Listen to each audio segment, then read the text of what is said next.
you watched the Heisman Trophy presentation, you saw Indiana quarterback Fernando Mendoza give a heartwarming, humble acceptance speech. And there was a lot we can take from that for Monday Motivation. Leadership trainer, public speaker, and author Pete Bling joins us now to explain. Good to have you with us this morning. This is a good speech. It really was. And this would definitely contrast with the reaction from the runner-up in the voting. If you know what I'm talking about, Google Diego Pavia. An anti-motivation. That's correct. But no, he really did all-encompassing speech there.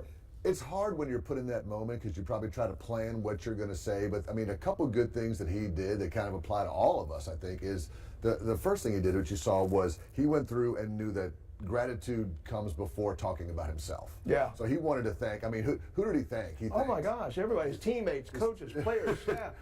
He went back to high school, yes, right? People back then. And then remember, his first team was at Cal. Yeah. And so he remembered to thank the people at Cal for getting him in there. So, and when you hear about people who give Academy Award speech or Oscar speech, are like, I'm not going to be able to get everybody in. And he was so good just trying to say that he couldn't do it himself. Right. He really wanted to remind everybody. And I think that's good for all of us when good things happen to us in life.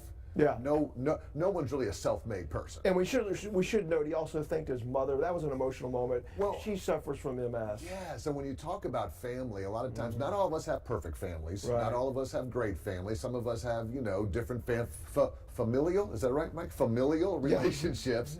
But when you do have family who's active in your life, I mean, never forget your family. Never forget the people who are behind you, who are supporting you. There's probably a lot of tough love from his dad growing up, things like that. And so as you get older, you tend to remember that those things help to get you in lessons. So showing gratitude, remembering your family. Yeah, and he thanked his grandparents in Spanish as well. But he also, he said he hopes, him coming from being a two-star, that would encourage people to really not give up on your dreams. That was the big takeaway you and I were texting about last night, was the idea that he closed strong with, he was a two-star athlete, one scholarship offer, COVID hit, all that, and he still won the Heisman Trophy. Yeah. And he said, I want to talk to all the kids out there who are the one-stars and the two-stars and have been told you're not good enough. And he talked about just how staying focused and working hard and believing in yourself and all that doesn't always work out, but for him it did. Yes. And so don't just throw the baby out with the bathwater. Stick to what you want. I mean, it was a really good speech. And he wasn't reading from notes. No. And it was just heartfelt, and he reminded me, it's Tim Tebow 2.0. You're 100% correct. Genuine person, which is one of his, I think, heroes. Why he wore 15 and all that kind of stuff. Yeah. So it was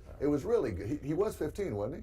Was that? What was Mendoza? 15? Oh, I think his number is 15. Well, I'll have to look that up. Let's look into that. Let's fact check look into that. We'll fact check that right away. Two good guys. Don't let that fact get in the way of the whole point. A good story. A very good Monday motivation. Thank you, Pete. Thanks, man. Seriously. All right.